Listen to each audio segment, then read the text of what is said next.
So, Joy, have you ever been to a Turkish prison? Do you like gladiator movies? By the way, is there anyone listening who knows how to fly a plane? Well, looks like I picked the wrong day to give up Thrive Loud with Lou Diamond. That and sniffing glue. Not that there's a difference.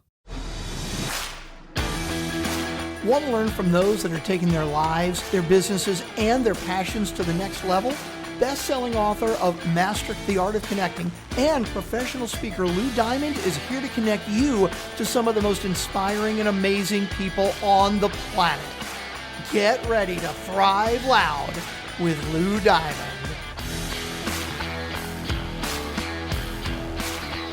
Welcome, everyone, to another spectacular episode of Thrive Loud with Lou Diamond, connecting you to the most inspiring and amazing people that are thriving each and every day.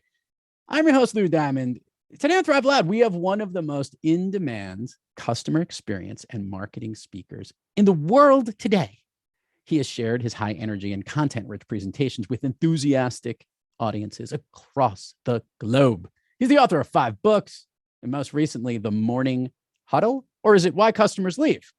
Really, I can't even figure out which one it is. Which one is the most recent one? There's so many books that you can almost not tell. The most recent book is The Morning Huddle. Yeah, The Morning Huddle. Customer. Yeah, I thought so. So his most recent book, The Morning Huddle, powerful customer experience conversations to wake you up, shake you up, and win more business. I love that.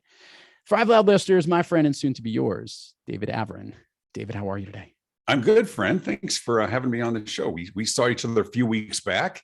It's great to reconnect for those who are watching the video version of this as well. But let's talk thriving, alive, and loud. I can be whatever volume you need me to be for this. We can be as loud as you need, or we can do it metaphorically loud. It's up to you. So listeners need to know this will probably be that what we just experienced right now was the most real and lack of sarcastic part of the conversation, because every time I talk with David, I don't know what I'm going to get, but no, I kid you not. He's on point with something today and that's what I wanted to kick things off with. I'm going to do what's called the little rewind, but don't go all the way back to the womb. And it's actually really relevant to the work that you do, because the message that you're speaking about today is very focused on customer experience, but that wasn't always the case. I actually want to talk about what the big transition was. Sure. Because this is something that a lot of speakers, a lot of thought leaders, a lot of key people have to understand. Maybe that difference between customer expectations and customer service versus customer experience. Can you share that with the listeners?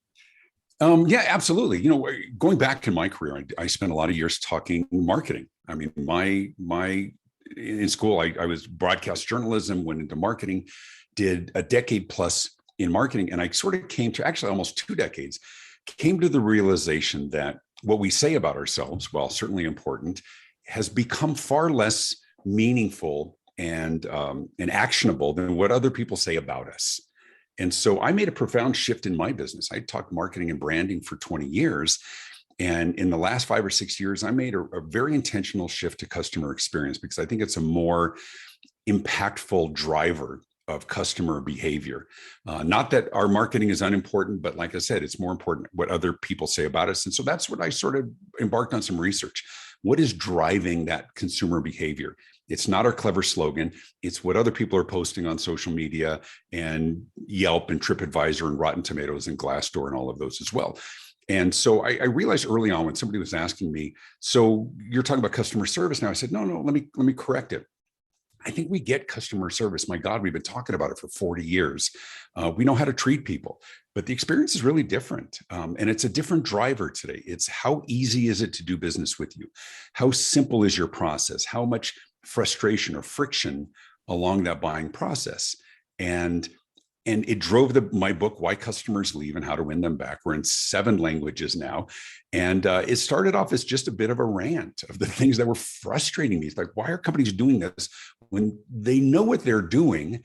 But I think they're not necessarily looking at it from our perspective. And companies are certainly getting better at it. And so that's been my life and my career in speaking and consulting, helping organizations, companies, big and small, become remarkably easy to do business with. So that's what I want to start this conversation with, David, because this is the craziest thing. I think the expression we have all become victims of our own success or the success of others, Yeah. has changed our expectations of what a customer experience should be. I'm remembering years and years ago, I want to say in the 40 years ago, some odd time, if you were in an airport and your bags got lost or your flight was delayed, there probably was a greater level of expectation as to, okay, that's going to happen. These things go through. That's the regular course of business or activities that happen. But today, we have apps on our phone that literally would tell us the different stages of where our bag is going through from each different stage. And all of that informative information has probably made customers so much more easily frustrated earlier on in the process, making the ability to make their customer experience at the level that they expect very challenging. First of all, do you agree with this? And next, very much so. And now here's the point, is how can we keep that customer experience? What are the things that need to be put in place to make a customer experience meet up to these ridiculous and sometimes expectations that we've all set because of today and the world? In many ways, COVID accelerated what we've been predicting for a long time about how we're going to do business with organizations. I spoke at a big healthcare internet conference. They said they closed down, and basically 3 days later, they opened up with all of these new conveniences and ways in telehealth and all these other things. The technology existed, but they needed to implement them very, very quickly. And so in many cases, it has, we can say, spoiled us, but I think it's conditioned us to come to expect, well, Amazon can do it, and businesses everywhere going, well, we're not Amazon. How can we do that? Well, yes and no. I mean, many of the new conveniences and the expectations are driven by organizations outside and industries outside of our category. So as I travel around, and as smart business owners are recognizing themselves through other articles and learning, is what can we glean from these other industries? We love to think, and I still talk to organizations. I ask them, what do you think your competitive advantage is? And we hear the same things all the time. First and foremost is quality, commitment, caring, trust, people, all the things that we believe make us a better choice. The research is showing very, very clearly today that customers are prioritizing speed and flexibility and accommodation and convenience. We think it's all about our quality. And the reality is, like, as consumers, we assume everybody's good. I mean, if you weren't good, you would be outed very quickly, right? On social media, Yelp and TripAdvisor and all those as well. And so what we get instead is the realization that what's driving us, and we're all consumers, for everybody listening, everybody watching, regardless of where you are in your business, we're all consumers. I have things delivered to my house 4 times a day. It is ridiculous. I have a Target store that is less than half a mile away, and it's inconvenient because I can get things same day through Amazon. So it's changing us. So let's go back to the question, which is, how do we, I think what we have to look at our own process. And instead of falling back on our confidence that our quality is so much better that it's going to win out in the end, we have to walk our customer's path. You hear a lot about journey mapping and things like that. Start at the beginning. Walk every step that our customers would have to go through, down to the minutia. And at every point, ask the question, could that be done better or faster or smarter? Or can we cut that process in half? And everybody can. We're just so used to, if you have a business model that you created 5-10 years ago, you're already outdated because we buy things so differently. So here's the exercise that I always encourage is, look at how many steps, if you could really map it out, how many steps from the time a customer has a need, they look you up, they contact you, they buy, they order, they customize, they pay, they deliver, I mean, whatever that is in your business model. Put a few key members of your staff in a room, order Chinese food, close the door, and say, don't walk out of that room until you've cut that process in half, or at least give people an opportunity to circumvent and jump to what they want, because that delay alone is a disadvantage. Conversely, if you can simplify a process, you can take out a couple of unnecessary steps, or at least let people skip them who don't need to go through all of that, you have created a competitive advantage right then and there. David, does faster mean better? Sometimes, Lou, the answer is yes, and sometimes not. I mean, here's the reality. Sometimes good enough at a better price point is a better choice. sometimes faster, but with lesser quality is fine if we don't value the greater quality. I talk to clients and CEOs all the time, and they're like, but we're better. I'm like, yeah, but does your customer need better? Are they willing to pay for better? That's why, and we've known this for 50 years, we'd stop at a 7-Eleven, you're going to pay a whole lot more for that windshield wiper fluid, for that emergency box of cereal or anything you would, but what do you pay? You're paying for convenience. And just giving them the opportunity. I'm not saying anybody should do anything that's not profitable, but saying, yeah, we do have an expedited process, our Silver Elite something program, but it's at a premium cost. And if somebody doesn't want to pay it, then they will. There was an interesting Amazon study, and I'm going to get all the numbers wrong. But have you ever noticed on Amazon, an Amazon page, when there's rows and rows of similar products, right? You'll see the same product like 3 times on different rows. If you look closely, each of those offers is a little bit different. And Amazon has figured out, and I'm going to get the numbers wrong, that people are willing to pay like 17% more to get it one day earlier, right? Even if they didn't need it one day earlier. Yeah. And so we're looking for every advantage, and it's just about being, if people, it's omni-channel, right? No matter how they want to communicate with you, give them the opportunity. I'm the guy that's on the phone going, real person, right? So this is, by the way, I've got so many examples running through my head. I want to give 2 that I've literally just experienced within the last 48 hours. Talk about is faster better. Sure. I'm driving north on I-95 coming from Florida to New York. And in certain states, I'm going to leave their names out because the traffic was so horrific, and I don't want those people to be upset about the traffic. But right, but it rhymes with Virginia. Yeah, it does. There now is an easy pass express lane where you will pay a certain amount of time to go in that higher speed lane. Now, this was Sunday at a certain time. There wasn't as much commercial traffic. And I did something interesting. I actually went on that lane initially and realized that I wasn't going any faster than the people in the other lane. And then the second time around, where there was another option and later on in the state, I got off and then had to get back on. I'm now on that option, and I chose not to do it.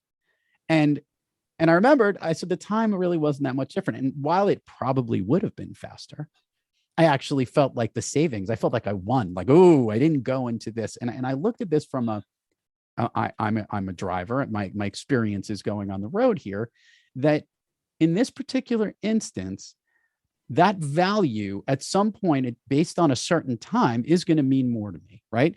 There is that moment that on a regular Wednesday or a Friday, I'm sure if I was driving on that same road, my goodness, I absolutely would have paid whatever premium it was to go in that lane. And I probably would have paid even more of a premium than they were offering. Because at that moment in time, the speed was such a priority to me. And this is the part that I think is the hard part that we're dealing with today. Because of COVID, there are a lot of things that not only can't get overnight, the delays because of shipping and issues around supply chain issues are unbelievable, that I actually think our frustration has hit new heights for stuff that normally we would never get upset about. I had a family member who literally was ordering a ceiling fan that took 6 months for the ceiling fan to arrive from wherever it was coming from. Yeah. Did it matter that much? At the end of the day, no, but the frustration, but I can't believe how long it's going to take. And this is the part that I want to ask you. Sure. When we speak to our customer service representatives, or those that are giving us that customer experience, when the expectation is set correctly, we don't care as much, I think. It's when they set one expectation and they don't meet it. Do you agree with this? Do you think this is at the heart of it? It's what you set your expectation to be, and whether it delivers or not is probably the biggest factor in determining someone's customer experience. Right. Well, I think it's a portion of it. I mean, if you set the expectation and the expectation is still unreasonable, people will still be pissed off, right? If you tell somebody it's going to take a year, that's not acceptable, right? We have options. But if everybody's going to take a year, then you're at the point where you have no choice, right? You're at an amusement park and you pay $14 for a hamburger because there's no other choice. It doesn't mean you're happy, but you have no choice. But there is an alternative. There is an addition to that I teach my clients and my audiences when I talk to them. I said, this whole idea that we really are entering an age that will require an extraordinary level of accommodation. We have to say yes more often. Some things that are pretty ridiculous that we don't say yes to, that we could easily do, right? But it's not always yes, right? Sometimes the answer is no, but here's the magic phrase. The magic phrase is when we have to say no, or we know something's going to be disappointing, you throw this in. Let me tell you what I can do.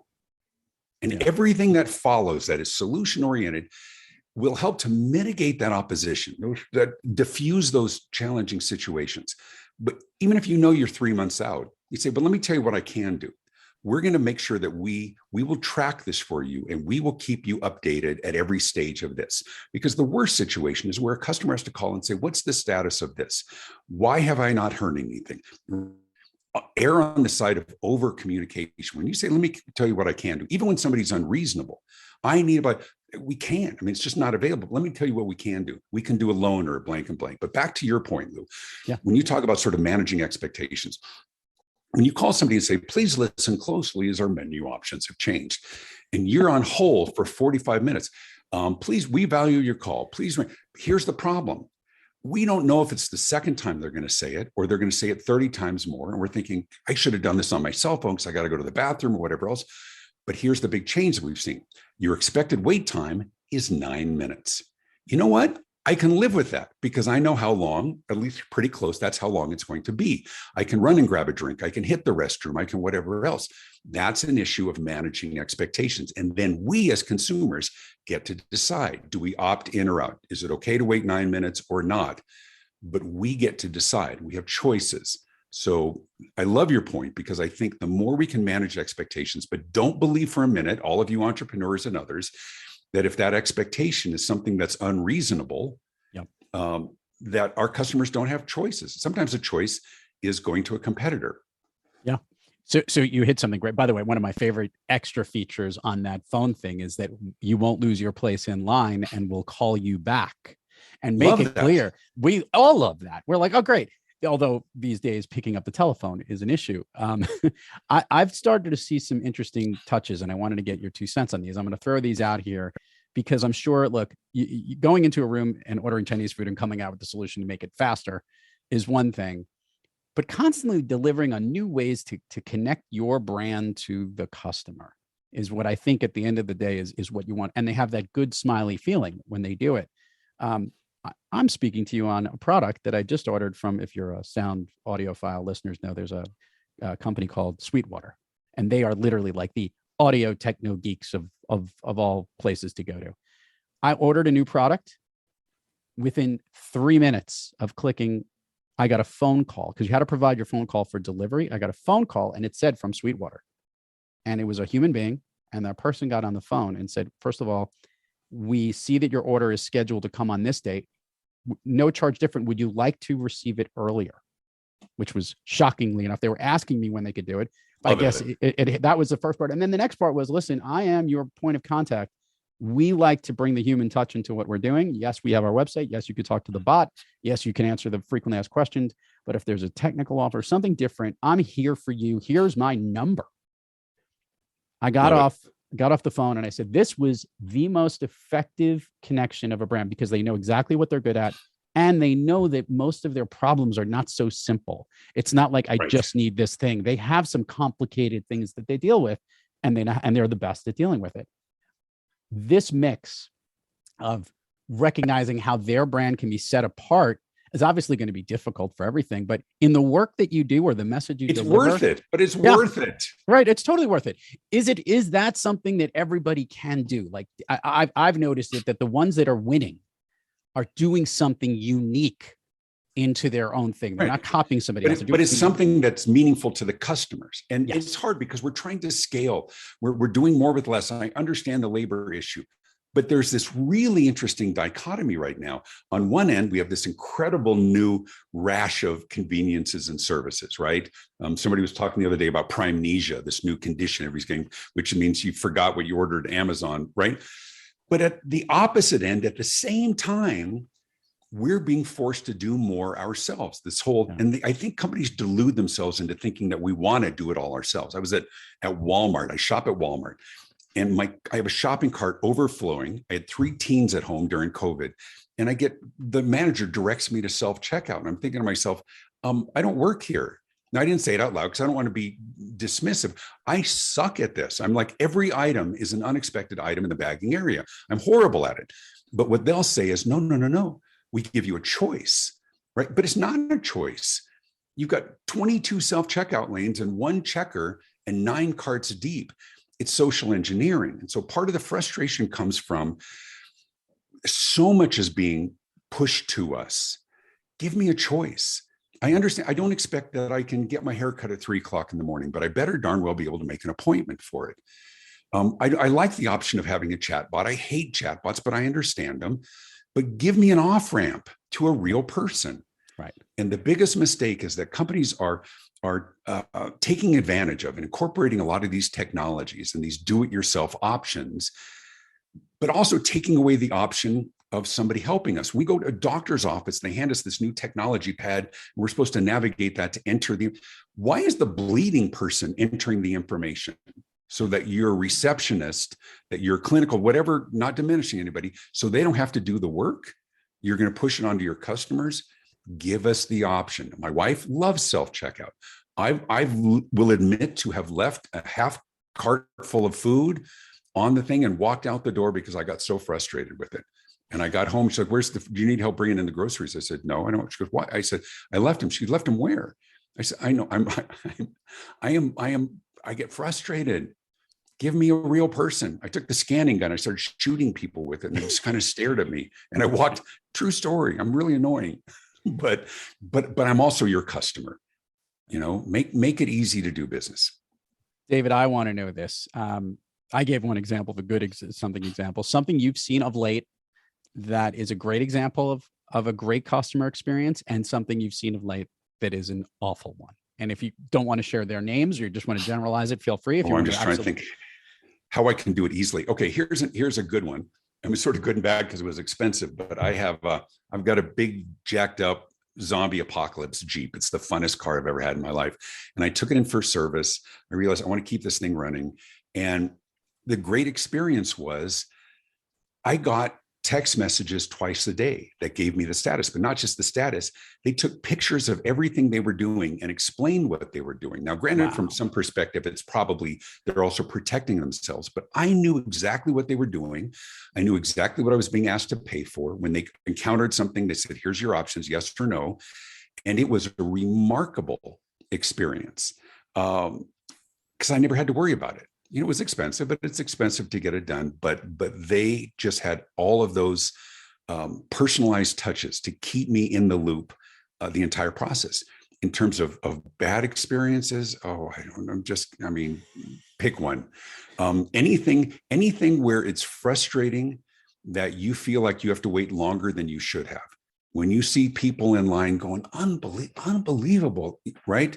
I mean, you want an easy one, here's a low-hanging fruit, TSA, right? I traveled almost 2 million miles, and I go through and my shoes go off. My shoes don't go off. They never go off. And I'm like, they need to have it calibrated, but it's Dave Logan talks about this, right? In tribal, what is it? Tribal leadership. Yeah. Tribal leadership. Right. That one too. A level 1 organization where they just think my life sucks and they're going to take it out on us. You know, great respect for the work that they do, but nobody's trying to impress anybody, right? They're doing a very valuable job, but it could be done with some measure of humor or whatever else. So in terms of bad experiences, everybody can count 100 of those. I'm going to ask a sensitive question because I want to see, I know you can handle this. All right, go ahead. You've spoken to tons of organizations, different companies all across the globe constantly. And obviously this is a topic of conversation. Sure. 2 questions. One, do you bring in something within their experience, good or bad, into a lot of the messages that you'll deliver when you're on stage? And has there been an instance where you were actually like, oh my God, this could be a bad experience. They really are doing customer experience wrong. There's a lot of things I'm actually going to be giving a message that's going to help them, but it might also offend people. I would love to know if that's happened. Yeah. First of all, when I'm delivering a message, I always try to tailor it to their industry and their organization. So I'll bring examples, but it's really funny, and it's really, I'll tell stories, and I'll play that part of that really frustrated customer and others as well. But I use that strategically to temper a pretty tough message, right? But the ones when I see it being done wrong, they're overly complicated. They're difficult to do business with. There have been times, just a couple of times, where I could not get into my own event because I didn't have whatever credential. And somebody was so intent on doing their job right. You can't do it if you don't. I'm like, I've got a microphone attached to me. I went out to hit the restroom. Well, you need your name tag. My name tag is inside because I'm about to go on stage and I don't wear my name tag. And it's those kinds of stuff that you just want to look at them and go, seriously? And I don't really get really upset because I'm just like, I teach this. And I think this is a teaching moment, or as we like to say as speakers, we don't have bad things happen to us. We get new stories to tell. And so we get another frustrating situation. I was on the way to a speaking event, 7:00 in the morning, speaking to a CEO roundtable group. I stop at the front desk at this hotel and I say, I'm in room 227 or whatever it was. I need to do a late checkout. She's like, oh, I'm so sorry. We're not doing late checkouts today. And I said, it gives me that yikes face, like, yikes, sorry. And I said, no, I'm like leaving right now. I'm not going to, she goes, yeah, we have a conference coming in and we're not doing any late checkouts. You got to be out by noon. I said, I don't get off stage till noon, but I'm really close. I'll be back by 12:20, out by 12:30. She goes, no, I'm so sorry. If you can't be out by noon, we're going to have to charge you a second day. and I look at her and I'm thinking, I teach this. I said, okay, I'll make a deal. I'm just not going to check out. I mean, if I can get charged, then I legally get to keep the room. So I'll just keep the room for another day. But now you don't have a room for that conference attendee. Is that the outcome you were looking for? And she's like, hang on. She goes in the back room. 1:00 would be fine. Well, you think? You think? No, but to be fair, Lou, did she want to say yes to me? Of course she did. Her manager said no late checkouts. We get lazy. We do these. Well, if we do it for him, we got to do it for everybody. No, you don't. No, you don't. Just do it for the people who ask if you can. Because most people won't ask for that accommodation. Sorry, I get stories on everything, but this is so important. You're just nailing something. So you just hit the nail on the head, David. Not surprisingly, and that is that there are certain people that have a higher expectation than others, and it's those that we have to. That's the squeaky wheel component to what's out there for these circumstances. But it's the squeaky wheel that's going to actually cause more damage. They're the one that's going to go on Twitter. 100%. They're the ones that's going to go on Facebook. So you do have to address the squeaky wheel in today's world because they have the squeak is really loud. More than that, Lou, you got to go back upstream and you got to look for those points of frustration. You do business like somebody's got a gun pointed at your head and you got to not hand them bullets. We grew up in business. And I know we're short on time, but we grew up in business understanding what we used to call guest relations philosophy. And here's how it went. Everybody's heard this before, some version of this. The average person with a positive experience tells 2 or 3 people, but somebody with a negative experience tells 10. None of that is true anymore. Today, we tell thousands. Yeah. Today, we tell millions. Just drag a paying customer off your airplane. See if anybody records that and sends it around, right? And so it's the ramifications of underperformance today are profound. Yeah. That's what makes this so much more important. This isn't touchy-feely. This is business survival. And if we have a frustrating business model, if we have a lack of oversight that allows our frontline people to piss people off, or a process that's overly complicated, everybody will tell everybody. And that's how businesses die. David, I love hearing your messages, and we're going to get to the fun part of this episode because you and I always have fun when we're together. We want our audience to as well. I love asking guests this question, so I'm curious. All right. Ready? Yep. We like you are thriving on most days. My goodness, you're traveling all over the place. You get to talk about this message. You have fun doing it. Heck, you smile like even though you can't see behind that cool beard. Look at those teeth. Look at those pearly whites. He's looking great. It's a filter. Yeah. Yes, exactly. On most days, you are thriving. However, there are those days when we're a little off our game and we're not quite kicking on all cylinders. David Avrin, when you are having trouble thriving, what practice do you seek, or maybe which individual do you seek out to get yourself back on the thriving track? That's a great question. I'm fortunate and blessed to have just an angel of a wife. The fact that she recently earned her master's degree in organizational psychology helps tremendously. She's not just a great sounding board because she knows me and my faults and my proclivities, as they say, but she's just really smart. But also it's I look around and I realize that I still got 3 kids' college that I'm paying for and obligations for the 5 members of my team.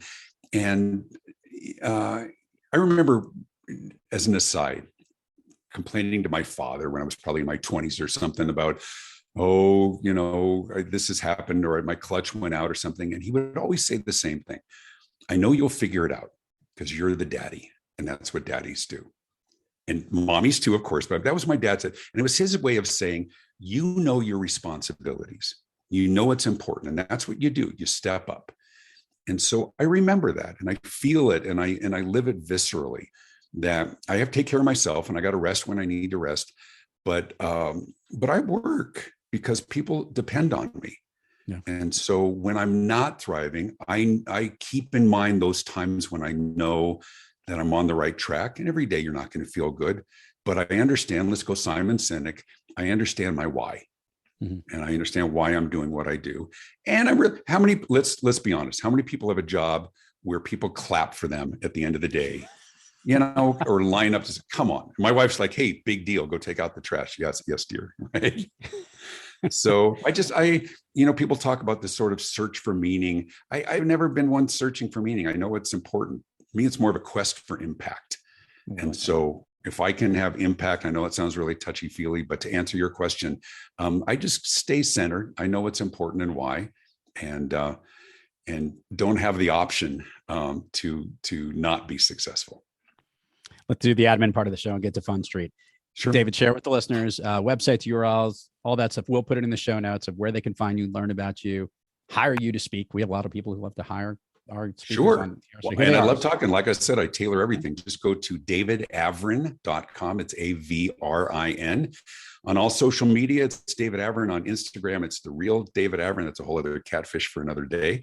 But I have a lot of content online, and I appreciate the opportunity to hang out with my friend and let others listen in.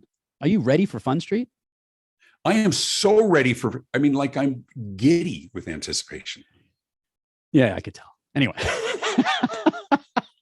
This is the most serious he's been. I'm used to him being all jokey. I'm now the sarcastic. Or something. Yeah, no, we're good. Okay. First of all, share with the listeners what you shared with me was one of your all-time favorite movies. Oh, I don't know what I told you was because I have what one of my all-time favorite, and this is probably evergreen, this podcast, but an hour before the Oscars, I watched Coda, which was unbelievable, gut-wrenching, wonderful. I watched Belfast, which was wonderful, but I don't know. What did I tell you? Because you told me That Thing You Do. Oh, yes. That is my all-time favorite. It's the Tom Hanks movie called That Thing You Do. And everybody remembers this song, but it's like Rocky Horror Picture Show for me. I have probably watched it 20 times and it gives me a smile. I used to sing in a group back in my 20s. And it's just fun and nostalgic. And if you have not yet seen it, That Thing You Do, Tom Hanks, and that was his directorial debut. Actually, I looked at that. Yeah, he directed, and I think he and his wife produced it. Yes. And now his production company is called Playtone, which was the record label in That Thing You Do. But I love it. But I'm a family of musicians, and my daughters sing. And I used to sing, and my daughter's great on the guitar. So we're just kind of a musical family. We're recording this the day after the 2022 Oscars, or for the movies of 2021.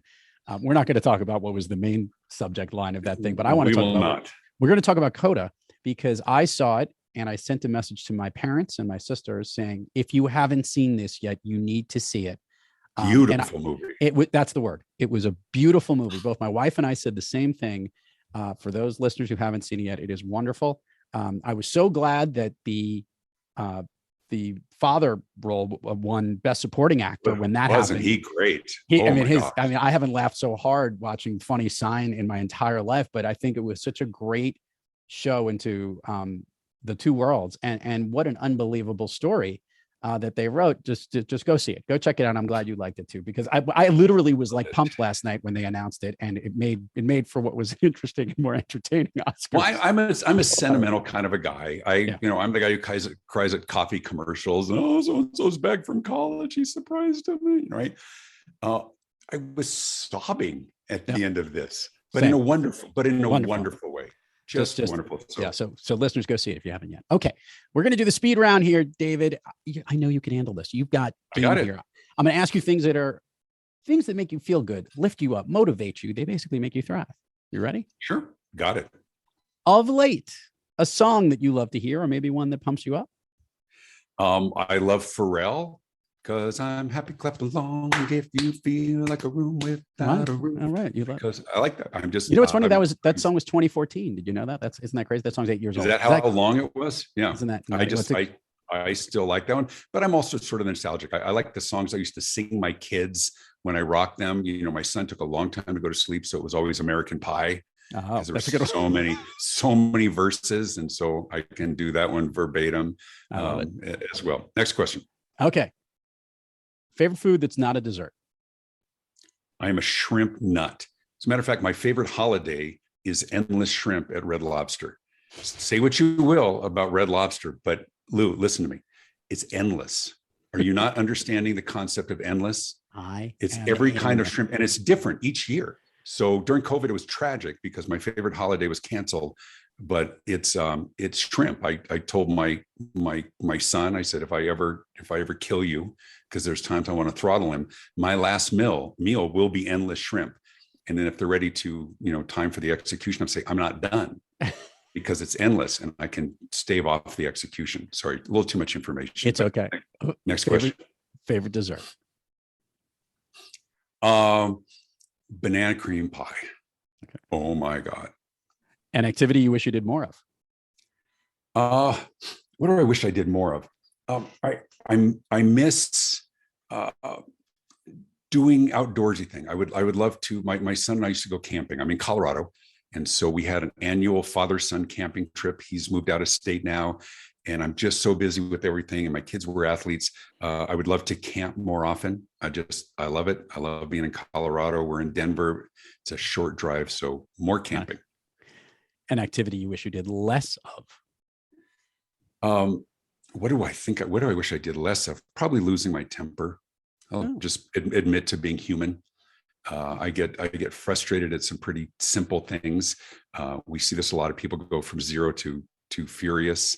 And so my angel of a wife, once again, I'm not like a violent, but I get frustrated at waiting on hold, trying to come up with my password that got changed or something else. So less being intolerant. How's that? Love it. David, if I could snap my fingers and you could be anywhere in the world, where are you? I love Dubai. I just think it's the most exotic, new, architecturally fascinating, great restaurants. It was Singapore for a long time, still love Singapore, but I'm very fortunate. I've spoken to 24 countries around the world. My newest crush is Dubai. All right. I got to get on a gig out there just once, just so I could fly in that really cool seat. Let's find a way. We'll find a way to do that together. And the next one is Antarctica. I want to take a group of speakers who've spoken on 6 continents, and I'm one of them. And all of us get to Antarctica, do a 15-minute TED talk for each other, and then we'll be in the 7-continent club. That's a goal in the next couple of years. I like that. We could just get the Penguins to be an audience. They don't even have to pay. 100%. That's the plan. It's the actual plan. David Avrin, truly a pleasure to connect with you here today. I got to tell you, out of all the things I loved, and for our listeners to go back and check it out, check out Morning Huddle, powerful customer experience conversations to wake you up, shake you up, and win more business. It is spot on, and as David is for every message he delivers, simple, deliver, help the customer experience, and know who's important. Thank you, my friend. Thanks for coming on. Thank you, buddy. And to all our listeners out there, thank you for joining us. And until next time, keep moving onward and upward. And remember, be brief, be bright, be gone. You've been listening to Thrive Loud with your host, Lou Diamond. Check us out on the web at thriveloud.com and follow us on Instagram, LinkedIn, Twitter, and Facebook at Thrive Loud. And check us out on the Good Pods app at Thrive Loud, where you can follow, listen, and connect directly to Lou and all of the Thrive Loud episodes. Thanks for listening.